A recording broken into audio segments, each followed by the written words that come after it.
Hello, and welcome to this discussion that we're having here at the University of Westminster. I'm Jennifer Fraser, and I'm Director of Student Partnership.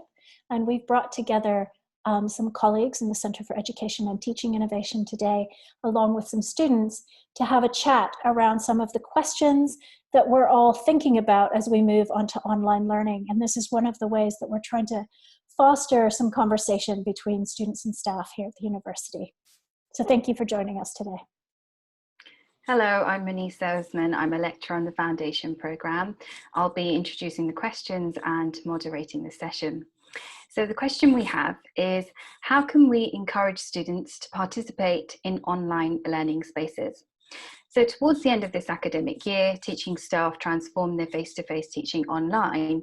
And one of the biggest challenges was about finding ways to engage students and facilitate their active participation during lectures, seminars, and other types of online sessions in order to make the learning experience more meaningful. So let's hear from our students. How do you think we can encourage students to participate in online learning spaces? We'll start with Q. Would you like to introduce yourself, please? Thanks, Melissa. Hi, my name is Q-Sum. I'm currently a doctoral researcher at the University of Westminster. My PhD looking at doctors' health and well-being, so predominantly looking at nutrition and throwing a bit of about behaviour as well. That's wonderful, Q. What are your thoughts about the question? Yeah, so it's a very interesting question in terms of questioning myself and others on how can we participate in online learning space.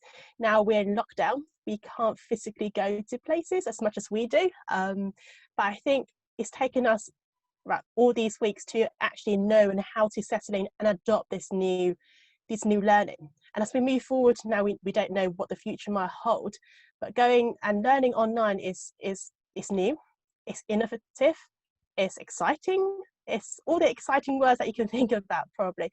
But I think to encourage students, we need to understand students. And I think from my experience of working with staff on partnership program, it's highlighted that students are kind of the center of all things. At university, we are learning things to progress with our knowledge or skills or whatever, right? But I think for this question, it's all about bringing the students and putting them at the center of things. So for example, using students as moderators or facilitators might be a good way to go forward. So students, they know their class. You assume that they know their peers, right? And you would assume that students would feel a bit more approachable when they go and speak to other students compared to lecturers or academics. And I think if you have students to help academic staff to facilitate that positive learning in this environment that we're all kind of accustomed to now, it gives that student or those students the power to exchange knowledge, but at the same time giving them those skills that they need for their graduate attributes, giving them those opportunities to be involved and take ownership of their own learning and their course, focusing on what matters to them, because they are the eyes and ears of what's happening at university. And I think, yes, using students and using them effectively is a good way forward to encourage them that they need to take ownership in their learning and using online spaces as well. So yeah, there's a lot of benefits in terms of students, and I think that we need to remember that students are the hearts and are the voices at university. Those are some really fantastic points, and I completely agree with what you said. Very important. And as you say, that perhaps using students, getting them involved with the facilitation or getting peers involved might make students feel more comfortable. Thank you, Q. So shall we hear from Adriana now? Would you like to introduce yourself? Thank you, Manisha, and hello, everyone. My name is Adriana Voltage. I am undergraduate PR and advertising student, and I have been an ambassador for the Students as Co-Creators program for the past year. Thank you so much, Adriana. What are your thoughts about the question? I've been actually thinking about this question, and I would like to answer from an extracurricular learning perspective, because I'm sure my colleagues will have a lot of interesting answers on formal learning. So in terms of informal or extracurricular learning, I believe that the post-pandemic world will definitely be more inclined towards virtual activities more than ever before, which will implicitly influence students' involvement in online learning spaces.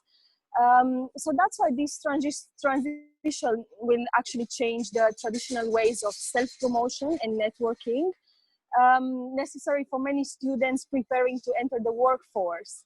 My background is in media and communications, but this also applies to many other sectors, from law to banking to architecture and even education. So as a result, students will be required to spend more time on virtually demonstrating their abilities and building networks and building professional relationships as well in the online medium, in spaces such as LinkedIn and even Twitter. So that's why I wanted to talk about this, because one of the greatest facilities provided by the University of Westminster throughout my years of studies was the access to a multitude of online learning platforms, which allowed me to learn at my own pace and my preference. So based on this, a potential way of encouraging students to participate in online learning spaces would be by making them aware of the influence online learning can have on their marketability. And not only they can learn, they can gain valuable soft skills and digital skills and knowledge in their subject area, but they can also receive certificates, which can be included in their CVs and in online professional profiles, as I said, on LinkedIn and different platforms. To be specific, the methods the channels we can encourage students to participate in online learning would be probably through informative workshops. But what I found even more effective than informative workshops or talks given by lecturers is the university's newsletter, which can effectively reach a high amount of students and raise awareness about the university's different programs. And also, I would suggest that we encourage students, especially final year students, to talk about their own experiences in online learning spaces and how this improves their employability. Thank you, Adriana. There's so much food for thought there. I don't know where to begin, but I think you're completely right. We need to keep thinking about students and their involvement in extracurricular activities. And as you say, most of our students already have so many skills from being online and in other online spaces that they can tap into to become more involved in the curriculum. Thank you so much. Let's now hear from Fatima. Fatima, would you like to introduce yourself?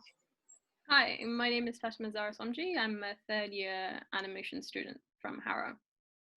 Fantastic, thank you, Fatima. What are your thoughts about the question? When it comes to, I think, student participation in the online platform, I think it could help if the teachers are more engaging with the students. So I had the opportunity of having like a very small class in my third year when I was doing this, and we were told to check in like every week with our tutor. So because of that checking in period that we had with our tutors, we felt like, okay, this is a space that we need to engage in. It's a very, like, it made it less technical, more comfortable kind of thing situation. So that's what I think that we should encourage our tutors to do, is to tell the students to like either check in on them or to tell them that, okay, like we are monitoring or we are looking at what you are doing in the platform, to give them like a checklist to say that you are, I don't want to say you are being watched, but like we are there to help you if you need to pay attention. That's all I have to say. Yeah, no, I think that makes sense. Perhaps one of the ways can be to have a discussion about the importance of the space, as you say, come to a sort of a mutual agreement about how we want to use the space and how valuable it can be for the learning experience. That's really helpful. Thank you, Fatima. Satya, would you like to introduce yourself, please? Hello everyone. I'm Satya. I'm from Westminster Business School, final year, going to graduate this year in BSc Accounting. Thank you, Satya. What would you like to say about the question? So I would first like to take forward what Adriana said about the online learning spaces, and I believe at university we already have a plenty of resources that we can use. For instance, in business school, we have Bloomberg and Factiva from Dow Jones. I mean, these are resources that university invests every year. And I don't think that every student knows what it is. So making use of already present resources that we have. Secondly, as Fatma said about staying connected, I would, we need to stay connected. It's not only a class; it goes more than after the class as well. We can motivate each other. One way of motivating each other is to have quizzes, and not having quiz like a one-off, but because our study period is like for 12 weeks, so we can have a quiz, and it can be like rankings, because my class is a big class. It's 90 students are there, so it's very hard for teachers to keep all of them on the same page. It's very important to have something fun activities other than just like coursework, but also something like quiz, which can go for 12 weeks, and someone can outpace other in the coming weeks. So and finally, also we need to build a sense of community in our online learning environment, and yeah, and that's all from my side. Those are great ideas, Satya. I completely agree that making the activities the best we can in a more sort of fun and engaging way can help build relationships between students and staff as well, and that can make the environment more comfortable. Thank you so much. Shall we go back to Q? Is there anything you'd like to add, Q? Yeah, thanks, Melissa. And I think great point by other students in terms of what they said as well. And I completely agree that we need to try and use digital media of some sort better. I think we've got those resources. So for example, Blackboard, Blackboard Collaborates, you've got the Microsoft Teams, and then some people might use Skype or Hangout, or Zoom, or there's so many medias out there that I find myself using online during lockdown. And whilst I quite like jumping about and not sticking to one media, it's all about understanding the students and understanding where their skills are at. Not only the students, but I think you need to understand the skills that the staff have, right? They can't really facilitate a session if they can't or don't know how to use it effectively. But yeah, I think that goes back to another question or a sub-question. Then there's that sense of belonging, right? We have this online space, and engaging student is important to continue that relationship, that engagement. But I think making students feel they belong to the community, making students feel that they know they are there and not just a number, I think it sometimes gets lost, right? In a class, you can see students' faces, their cue, the way they move their heads or hands, or the way they just ignore you maybe sometimes. But online, it's a very different world. You need to try and engage them in a way that they understand and a way that they know that you will listen, because it's all very well you can just go online, switch your microphone or your video off and just be there in the background. So I completely agree what other people are saying, and I think in terms of using social media is a good way to stay connected with other people. It's good for your mental health as well. Yeah, there's so many things that we can do, but it's all about finding what works for that student or that class or that staff, and then developing from there rather than trying everything and not being good at one tool.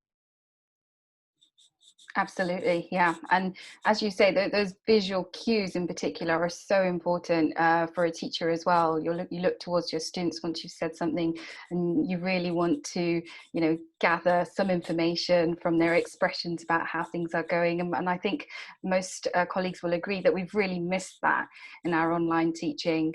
So thank you, Q. And Adriana, is there something you'd like to add?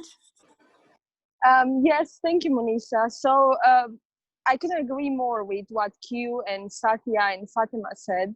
And I'm actually thinking how grateful I am to be part of this program, because throughout this year I learned so much about partnership.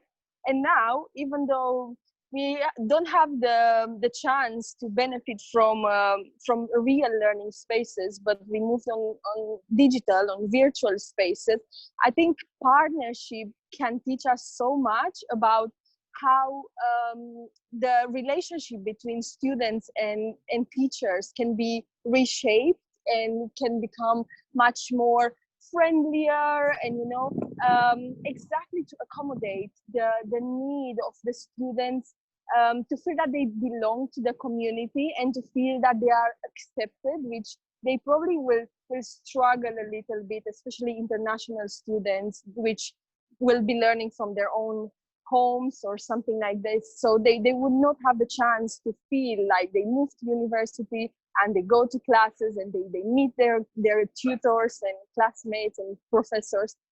So I think partnership can really be a great example of reshaping these relationships.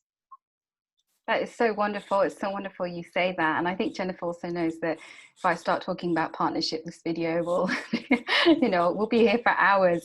But as you say, you're absolutely right. Partnership is so important for developing those relationships, and it can really enhance the learning experience. And I think one of the conversations we want to continue having, perhaps in another video, is how we can establish and maintain the partnerships that we have between students and staff to support us through this pandemic. Thank you, Adriana, again. And should we come to Fatima? Is there anything else you'd like to add? No, I totally agree with everything that Q and Adriana said. Yeah.